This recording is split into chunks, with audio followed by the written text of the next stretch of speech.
আসসালামু আলাইকুম। সংবাদে আপনাদের সবাইকে স্বাগত জানাচ্ছি। আমি ফিরোজ তোহা। শুরুতেই সংবাদ শিরোনাম।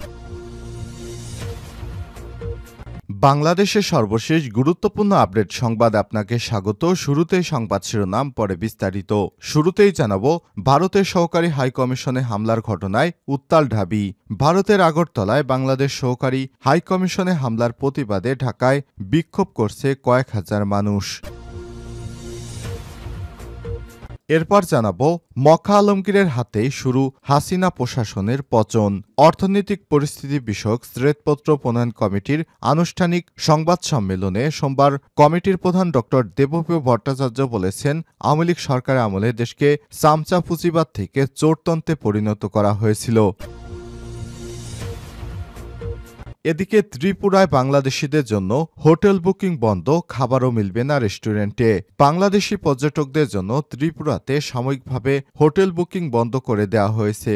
ভারত এবং বাংলাদেশের মধ্যে কূটনৈতিক সম্পর্ক টানাপোড়েনের মধ্যে উত্তর পূর্ব রাজ্যে ট্রাভেল সেক্টরের সংগঠক এক বিবৃতিতে সব তথ্য জানিয়েছে খবর ভারতীয় সংবাদ মাধ্যম এনডিটিভি। জানাবো, বিচার বহির্ভূত হত্যার বিচার পেতে নতুন উদ্যোগ বিএনপির। ক্ষমতাচ্যুত ফ্যাসিবাদী আওয়ামী লীগ সরকারের গত ১৬ বছরের শাসন আমলে সংগঠিত বিচার বহির্ভূত হত্যাকাণ্ড এবং জুলাই আগস্টের গণবিপ্লবে হতাহতের ঘটনায় বিচার নিশ্চিতে আইনের আশ্রয় যাচ্ছে বিএনপি। এরপর থাকবে, মোহাম্মদপুরে জাল টাকা এবং সরঞ্জাম সহ গ্রেপ্তার এক। রাজধানীর মোহাম্মদপুর এলাকায় বিপুল পরিমাণ জাল টাকা এবং জাল টাকা তৈরির সরঞ্জাম সহ সংঘবদ্ধ চক্রের হোতা মোহাম্মদ সজীব হোসেন ২৬কে গ্রেপ্তার করেছে র্যাব। আজ র্যাব ২-এর একটি দল মোহাম্মদপুরে অভিযান চালিয়ে তাদের গ্রেপ্তার করে। এবং সর্বশেষ জানাবো, লেবাননে ইসরায়েলি বিমান হামলায় নিহত ১১, পাল্টাপাল্টি অভিযোগ। হিজবুল্লাহকে লক্ষ্য করে লেবাননে হামলা চালিয়েছে ইসরায়েল। সোমবার এই হামলা চালানো হয়।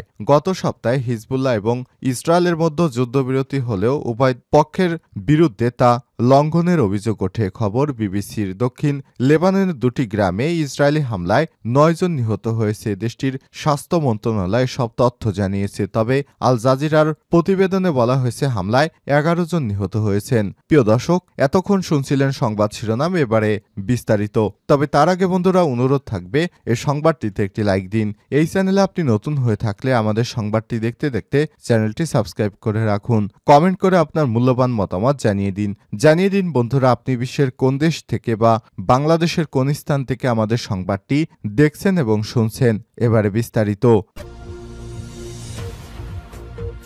ভারতের সহকারী হাইকমিশনে হামলার ঘটনায় উত্তাল ঢাবি। ভারতের আগরতলায় বাংলাদেশ সহকারী হাইকমিশনে হামলার প্রতিবাদে ঢাকায় বিক্ষোভ করেছে কয়েক হাজার মানুষ। সোমবার ২ ডিসেম্বর রাত ৯টার দিকে বিশ্ববিদ্যালয়ের রাজু ভাস্কর্য থেকে বিক্ষোভ শুরু হয়। বিক্ষোভের নেতৃত্ব দেন বৈষম্যবিরোধী ছাত্র আন্দোলনের আহ্বায়ক হাসনাত আবদুল্লাহ। এ সময় বিক্ষোভকারীরা ভারতীয় আগ্রাসন রুখে দাও জনগণ, দিল্লি না ঢাকা, ঢাকা ঢাকা, ভারতীয় আগ্রাসন নিপাত যাক, গুলামি না আজাদি, আজাদি আজাদি, জালো রে জালো, আগুন জালো প্রভৃতি স্লোগান দিতে দেখা যায়। এর আগে একই স্থানে সমাবেশ করে ছাত্র অধিকার পরিষদ। সমাবেশে পরিষদের সভাপতি বিন ইয়ামিন মোল্লা বলেন, আমাদের একজন আইনজীবীকে হত্যা করেছে ইসকন। সেখানে ভারত দুঃখ প্রকাশ করতে পারত, কিন্তু তা না করে রাষ্ট্রদ্রোহ মামলায় গ্রেপ্তার ব্যক্তির বিষয়টি ভারত হস্তক্ষেপ করতে চাইছে। প্রসঙ্গত, আগরতলা ত্রিপুরায় অবস্থিত বাংলাদেশ সহকারী হাইকমিশনে হামলার ঘটনা ঘটেছে। এ সময় বাংলাদেশের লাল সবুজ পতাকা টেনে হিস্ট্রে ছিঁড়ে ফেলা হয়। বাংলাদেশ সম্মিলিত সনাতনী জাগরণ জোটের মুখপাত্র চট্টগ্রাম হাটহাজারী পুন্ডারিক ধামের অধ্যক্ষ চিন্ময় দাসকে অবৈধভাবে গ্রেপ্তার করা হয়েছে এমন অভিযোগ তুলে ভারতের ডানপন্থী সংস্থা হিন্দু সংগ্রাম স্মৃতি এই হামলা চালায়। ভারতের আঞ্চলিক সংবাদ মাধ্যমের খবরে বলা হয়েছে, সোমবার ২ ডিসেম্বর শান্তিপূর্ণ বিক্ষোভটি সার্কিট হাউসের মহাত্মা গান্ধী ভাস্কর্যের সামনে পৌঁছলে পুলিশ তাদের বাধা দেয়। এক পর্যায়ে পুলিশ ব্যারিকেড ভেঙে তারা বাংলাদেশ সহকারী হাইকমিশনের অফিসে প্রবেশ করে। ঘটনার পরই স্থানীয় কর্তৃপক্ষ পরিস্থিতি সামাল দিতে ঘটনাস্থলে যায়। পশ্চিম ত্রিপুরা এসডি ড কিরণ কুমার এবং জিডিপি অনুরাগ ধানকার ঘটনার তদন্তের নির্দেশ দিয়েছেন।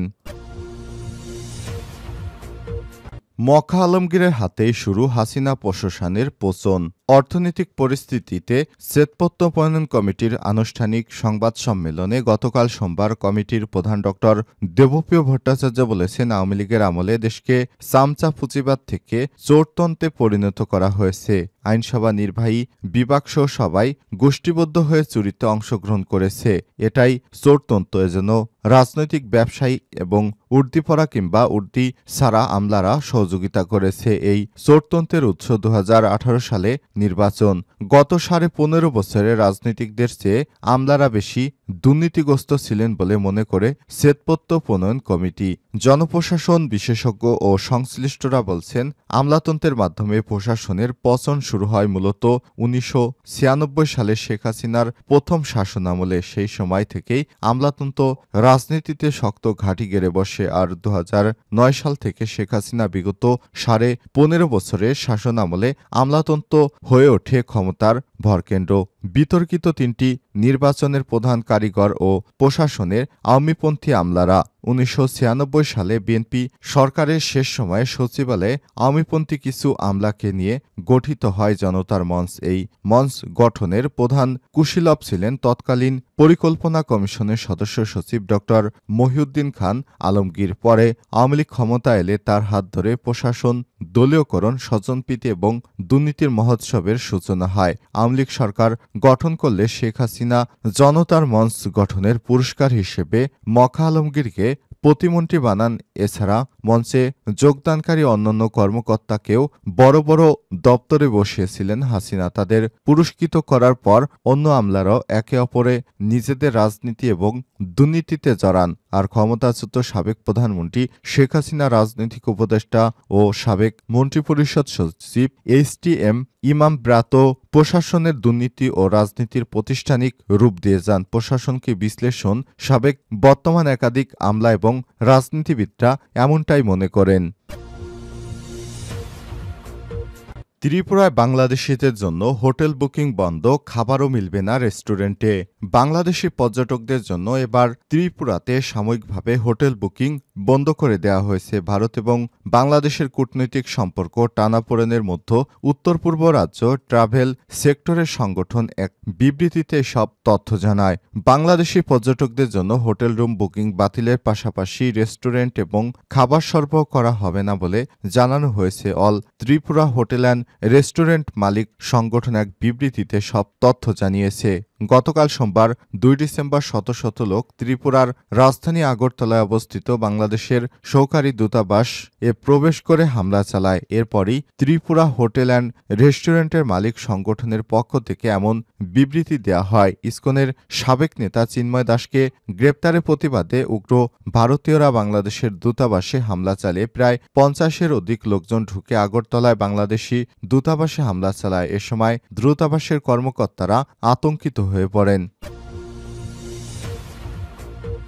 বিচার বহির্ভূত হত্যার বিচার পেতে নতুন উদ্যোগ বিএনপির। ক্ষমতাচ্যুত ফ্যাসিবাদী আওয়ামী লীগ সরকারের গত 16 বছরের শাসন আমলে সংগঠিত বিচার বহির্ভূত হত্যাকাণ্ড এবং জুলাই আগস্টের গণবিপ্লবের হতাহতের ঘটনায় বিচার নিশ্চিতে আইনের আশ্রয় নিচ্ছে বিএনপি। লক্ষ্যে জড়িতদের বিরুদ্ধে মামলা করছে দলটি। গত 8 আগস্ট অন্তর্বর্তীকালীন সরকারের গঠিত হওয়ার পর এই 2 ইস্যুতে এখন পর্যন্ত 164টি মামলা করা হয়েছে। তবে হত্যাকাণ্ডের তুলনায় মামলার এই সংখ্যাকে অপ্রতুল বলে মনে করছে বিএনপির হাইকমান্ড। তাই পরবর্তী পরিস্থিতিতে ভুক্তভোগীদের মামলা দায়ের উৎসাহিত করতে এবার দলের পক্ষ থেকে উদ্যোগ নেওয়া হয়েছে। এর অংশ হিসেবে কেন্দ্রীয় দপ্তর থেকে গত 24শে নভেম্বর জেলা এবং মহানগর বিএনপির সভাপতি এবং সাধারণ সম্পাদক বরাবর পৃথক 2টি চিঠি পাঠানো হয়েছে। সেখানে সাংগঠনিক ইউনিটগুলোকে দ্রুততার সঙ্গে এ সংক্রান্ত সব ধরনের তথ্য প্রমাণ দলের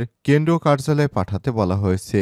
বিএনপি নেতারা জানান, অপরাধীদের বিচার নিশ্চিত করতে ভুক্তভোগীদের মামলা দায়েরের ক্ষেত্রে বিএনপি পূর্ণ সহযোগিতা করবে এবং এ লক্ষ্যে কেন্দ্র থেকে এই সংক্রান্ত তথ্য সংগ্রহ করা হচ্ছে। মামলার ক্ষেত্রে যাতে কোনো ঘাটতি না থাকে সেক্ষেত্রে প্রয়োজনীয় তথ্য প্রমাণাদি সংগ্রহের পরই তা সংশ্লিষ্ট জেলা থানায় পাঠিয়ে দেওয়া হচ্ছে এবং সেখানে মামলা করা হচ্ছে। জানা গেছে, বিএনপির ভারপ্রাপ্ত চেয়ারম্যান তারেক রহমান নিজে পুরো মামলার প্রক্রিয়াটি দেখভাল করছেন।